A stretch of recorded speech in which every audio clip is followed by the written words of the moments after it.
Nagita Slavina, tugas kamu menjawabnya Cinta. Kayak apa, fitnah mulu. Nah, Aduh, aku pengen nyanyi lah rasanya, Bang. Bagaimana Bang Rantai, kamu aku menjelaskan? kasihan sama Bang Rantai loh. Kan kocak kamu. Bang, gantilah Bang, semua mendingan Abang fitnahan tandem semua. sama Bro Suma kenapa Tante tadi? Uti Akunya lah. kenapa tadi semua? Kenapa? Jatuh Pelanggaran. tiba-tiba. Ya karena repot itu Mas. Repot. Bro Suma tadi memang ngomong yang bagaimana? Sempat Lupa ngomong lah. tentang apa? Nggak ada. Tentang Nggak ada, pelangi. cuma Itu yang mah dibawa memang aja, otomatis, yang saya lapor. kadang juga sering kayak gitu. Otomatis itu mah. Dari TikTok Iya, kadang. memang harus berhati-hati kalau ngomong tentang apa ya, teman-teman semua yang nonton, tentang pelangi ya. Teman-teman tahu kan? Itu berhubungan dengan hak asasi manusia. Jadi ketika kita menyinggung itu, kita sedang dinilai sebagai pelanggar hak asasi manusia. Nah, itu sudah berlaku di seluruh dunia, teman-teman. Kalau dalam hal ini kita pasti kompak ya, sama-sama kita kepercayaan kita tidak melarang hal-hal yang demikian itu.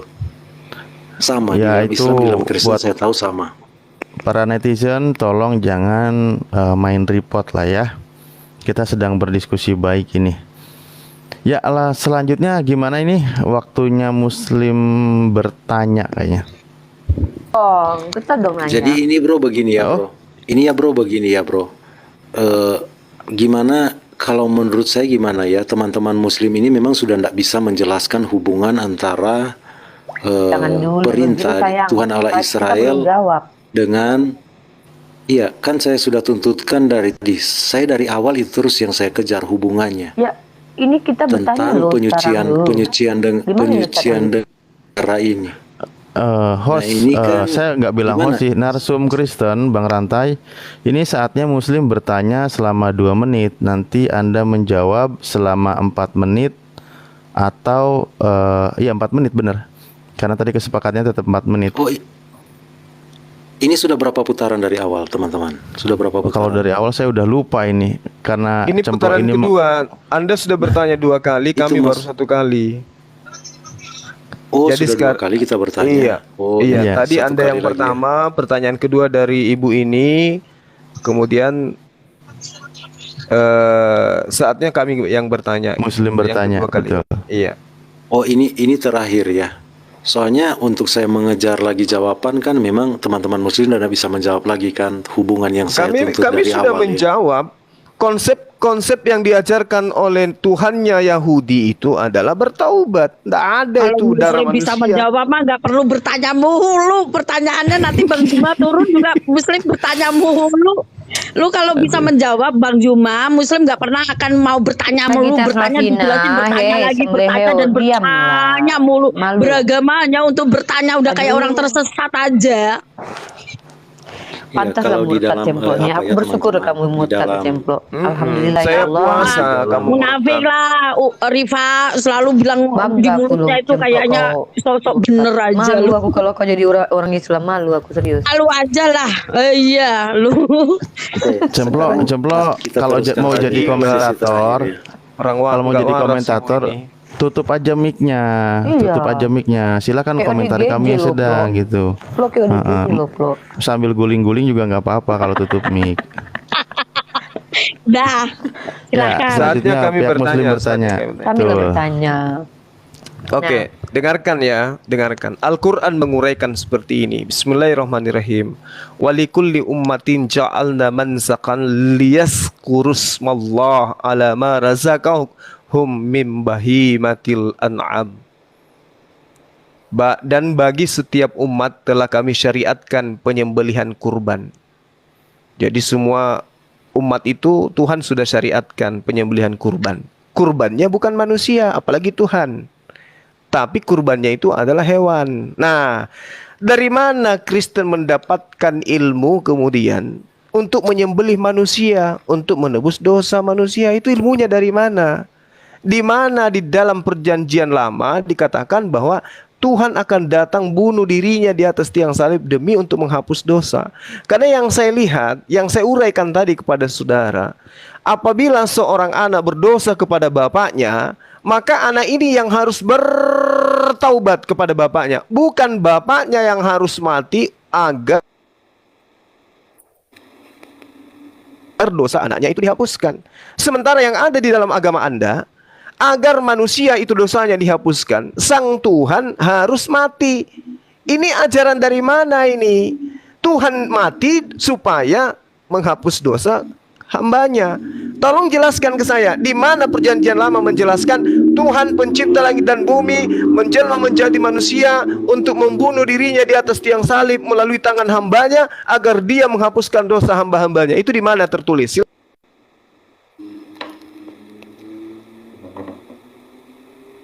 Ya, Uni ada yang mau satu pertanyaan ditambahkan? aja ya.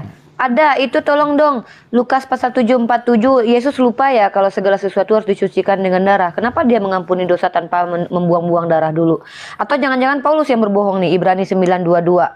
Dan hampir segala sesuatu disucikan menurut hukum Taurat dengan darah. Atau Yesus yang salah atau lupa? Yang mana nih yang benar? Lukas 7:47 dia mengampuni tanpa darah, Ibrani yang mengampuni harus pakai darah. Siapa nih yang berbohong dan berdusta dan melanggar hukum Taurat? Bukan Nabi kami loh yang menghilangkan hukum Taurat ya. Waktu Tapi habis. Yesus loh. Bye. Silakan pihak Kristen untuk menjawab. Cemplo dikasih waktu sepuasnya tapi mic-nya ditutup ya. Terus aja berbicara. Gue dulu. Ya. Hostnya dulu, nggak usah maksain untuk ketawa Umi, nggak bisa mana ngakak lu Alhamdulillah, beragama aku mana ada bisa hiburan. ngakak kayak saya Enggak, puas aku hati tuh lagi gabut sebenarnya, lu mah nggak Cok, mampu tapi aku untuk bersyukur masuk ngakak sini karena tadi. beragama Serius. kamu udah ngakak, agamamu aja udah Enggak, bikin aku tuh orang sebenarnya lagi ngakak. gabut, Mau nggak? lagi banyak pikiran, mikirin cemplok ini kapan tobat gitu kan. Aku nyesel karena kamu juga aku ketawa. ngingetin. Aduh. Lanjut. Ya silakan menjawab 4 menit. Lanjut Mas Rantai Perak lanjut. Oke, pertanyaan Bang Suma tadi tentang apa ya, penyucian. Gimana Bang Suma? Coba perjelas dulu. Tunggu, moderator, timer tunggu dulu. Gimana? Coba simpulkan dulu pertanyaan Bro Suma. Iya. Yesus itu kan Tuhan. Yesus itu adalah Bapa yang mengambil rupa manusia untuk mati di atas tiang salib, menghapus dosa kalian. Saya minta datanya di perjanjian lama, di mana kemudian pengajarannya Tuhan datang menjelma menjadi manusia untuk mati di tangan manusia demi untuk menebus dosa manusia. Itu tertulis di mana di Oke. perjanjian lama? Silakan. Oke, thank you. Tapi saya jawab dulu tentang yang diangkat Rifa ya. Jalankan saja waktunya. Yang diangkat Rifa di Matius 7 ayat 47 ya. Sebab itu aku berkata kepadamu, dosa yang banyak itu telah diampuni, sebab ia telah banyak berbuat kasih. Tetapi orang yang sedikit diampuni, sedikit juga berbuat kasih. Nah, ini memang keselamatan dalam kekristenan seperti itu. Ketika kita menyadari kita sudah sangat berdosa, di sini kan perempuan yang diampuni perempuan yang sangat berdosa kan? Nah, kita merasa memang berhutang kepada Tuhan. Tuhan telah mengampuni dosa-dosa kita yang banyak. Nah, dengan cara itu kita akan menerima kasih Tuhan itu yang kita terima. Karena saya sudah bilang tadi, relasi kita dengan Tuhan kasih. Dan itu bukti nyata Tuhan mengasihi kita, Dia mau mengampuni dosa kita. Nah, di sini kan tidak berbicara tentang ritual itu. Yesus sendiri adalah Tuhan itu sendiri, Dia bisa mengampuni dosa. Makanya ketika Dia mengampuni dosa orang lumpuh, di satu momen Dia mengampuni dosa orang lumpuh, ahli Taurat berpikir orang ini menghujat Allah. Karena hanya Allah saja yang bisa mengampuni dosa. Tetapi Tuhan Yesus langsung mendemonstrasikan. Mana lebih mudah mengatakan dosamu sudah diampuni atau mengatakan bangun dan berjalanlah. Pulang ke rumahmu. Saat itu juga Yesus langsung katakan dan itu langsung terjadi. Menurut pemahaman orang Yahudi, orang yang diampuni dosanya pasti juga penyakitnya disembuhkan. Ini bukan hanya sekedar penyakit tetapi lumpuh selama puluhan tahun dia langsung berjalan. Itu membuktikan bahwa Yesus bisa mengampuni dosa. Menurut orang Israel bahwa memang hanya Tuhan yang bisa mengampuni dosa. Jadi itu dipraktekkan langsung oleh Tuhan Yesus. Nah, kita bawa ke yang tadi ya. Bro Suma tanyakan tadi, di mana katanya, padahal saya sudah bacakan tadi itu ya, di mana katanya tadi tentang Tuhan menjadi manusia untuk mengampuni dosa. Nah, saya sudah bacakan tadi ya, tapi saya langsung saja di akhirnya ya. Di Yesaya 53 ya. Tunggu ya teman-teman. Yesaya 53 yang saya bacakan tadi tentang dia menyerahkan korbannya sebagai dirinya sebagai korban hapus salah. Nah, di sini dikatakan di terakhir kemenangan yang dia terima apa? Sesudah kesusahan jiwanya ia akan melihat keturunannya menjadi puas, dan hambaku itu sebagai orang yang benar akan membenarkan banyak orang oleh hikmatnya, dan kejahatan mereka dia pikul. Siapa yang memikul ini? Sebab itu aku membagikan kepadanya orang-orang besar sebagai jaran dan rampasan. Nah, ini digambarkan dia sebagai raja pemenang. Maka segala bangsa akan diserahkan kepada dia, sang Mesias ini. Nah, siapa sang Mesias ini? Kalau segala itu, jarahan ini digambarkan sebagai jarahan, ini mengambil bayangan tentang peperangan kemenangan ini. Bangsa-bangsa akan menjadi miliknya di sini. Nah, siapa sebenarnya dia? Nah, kita bisa undur di tadi yang saya bacakan tadi. Siapa dia sebenarnya? Sebagai taruk ia tumbuh di hadapan Tuhan, sebagai tunas yang kering. Tapi memang ya saya sudah mengatakan dia satu. Siapa yang percaya kepada pemberitaan kami ini? Nah, di sini kita juga bisa hubungkan ya Kristus, keilahian Kristus dengan karyanya itu tidak akan bisa lepas. Karena tidak mungkin satu orang tidak berdosa bisa mengampuni seluruh orang yang berdosa. Tidak mungkin ada darah yang bisa menyucikan kita, hati nurani kita. Kalau di dalam hukum Taurat yang disucikan itu hanya jasmani kita. Tetapi apa yang Yesus Kristus lakukan dengan darahnya itu yang suci, dia menyucikan kita dari hati nurani. Nah, kapan dia menyucikan itu dari hati nurani? Ketika dia memberikan Roh Kudus itu. Itu yang saya katakan tadi Yeremia 31. Roh Kudus itu diberikan kepada kita. Itu hukum. Karena Roh Kudus itu adalah kasih Allah yang dicurahkan ke dalam hati kita. Sama seperti perempuan yang menerima kasih Allah tadi. Sehingga dia banyak mengasihi karena dia banyak diampuni. Oke, waktu habis.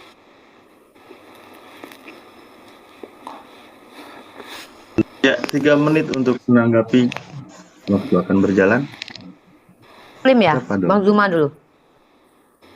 Iya, jadi kalau Anda mengambil Yesaya 53, itu saya miris karena itu bukan untuk Yesus gitu ya. Sama sekali tidak merujuk untuk Yesus. Ya, itu hanya cocokologi Anda. Sementara yang diceritakan di dalam Yesaya 53 itu bukan Tuhan. Itu manusia. Yang saya minta, di mana di perjanjian lama Tuhan datang dalam rupa manusia, bunuh diri di atas tiang salib melalui tangan manusia untuk menebus dosa manusia. Tadi di awal saya sudah memberikan narasi yang sudah sangat jelas. Ketika manusia itu berdosa kepada bapaknya, maka manusia itu yang harus memohon ampun kepada bapaknya supaya bapaknya mengampuni dirinya. Sementara dalam konsep Kristen, ketika anak berdosa kepada bapaknya, bapaknya yang harus mati untuk menebus dosa anaknya. Ini logika dari mana Anda dapatkan kalau bukan logika dari Antioquia? Antioquia lah yang mengajarkan seperti ini. Dewa datang dalam rupa manusia mati untuk menjadi juru selamat. Kalau dalam konsep pengajaran para nabi, jelas sekali dalam Al-Quran surah Al-An'am ayat 164, perintahnya cuman bertaubat. Begitu juga ajaran Yesus yang konon ceritanya ada di dalam kitab saudara, bahwa orang berdosa itu harus bertaubat. Bertaubatlah, bertaubatlah, bertaubatlah. Bahkan tadi Dinda Ripa sudah menunjukkan bahwasanya Yesus itu telah mengampuni dosa tanpa ada darah di atas tiang salib. Ini loh yang saya tanyakan. Kenapa harus Bapak mengampuni dosa anaknya dengan cara dia bunuh dirinya? Ini logika dari mana Anda dapatkan? Silakan Dinda Rifa. Iya, tadi kan kita bawa data semua, kita tunjukkan ayat-ayatnya. Ada perbedaan antara Tuhan Bani Israel yang ditulis dalam Bible dengan yang digambarkan sama rantai perak. Bahkan Yesus sendiri juga seperti itu, tidak melulu dengan darah. Karena yang butuh darah itu siapa? Vampir. Emang Yesus vampir apa? Nah, kalau kita baca dalam kitab Mazmur pasal ke-62 ayat 13, Tuhan itu pembalas, membalasnya bukan kepada orang yang salah gitu loh. Dan daripadamu juga kasih setia ya Tuhan, sebab Engkau membalas setiap orang menurut perbuatannya. Nah, kalau kalian kan mengimani kesalahan orang lain dibalaskan kepada Yesus, bukan kepada yang bersalah. Adam yang makan nangka, kalian yang kena getah. Tapi bukan kalian juga yang kena getah, Yesus yang kena getah. Kalian nggak ngapa-ngapain, kalian auto surga aja. Aneh ini konsep seperti ini, bertentangan dengan dalil tertulis yang kami baca. Karena di dalam kitab kalian tertulis bahwa Tuhan itu pengampun, bertaubat itu ada, bahkan Rantai Perak mengiyakan tadi bertaubat. Lah kalau memang bisa bertobat, ngapain melodrama itu dibuat? Pembunuhan sadis itu dibuat, coba buat nangis-nangis aja. Lagian kalian tahu apa, 3 hari kok Tuhan mati, itu apa hebatnya coba? Ya kan Tuhan. Aneh lah konsep macam ini, pusing kepala aku mikirin. Cemplok sehat kan sayang? Makasih. Selanjutnya. Terima kasih Dia lagi fitnahanmu, bingung-bingung Rifa beragamanya untuk fitnah aja, fitnah kau, tahu nggak? Makanya umat Islam itu semuanya jadi ngikutin kau, jadi pefitnah, Cemplok. pefitnah. Diam sayang. Nggak seperti itu, kamu fitnah, tahu nggak? Pengajaranmu hanya untuk fitnah. Tuh dimakan singa kan Cemplok. Tuh rasain digigit singa kan. Enak kan digigit singa Cemplok. Kenapa? Bangga kau? Dimakan singa lu. Tuh digigit paus lu Cemplok. Makan paus lu Cemplok. Paus tabrak ini Cemplok paus gigit tuh. Oh, nih. Dimakan paus kan. Bilang aja lo Pancasila lagi, senang.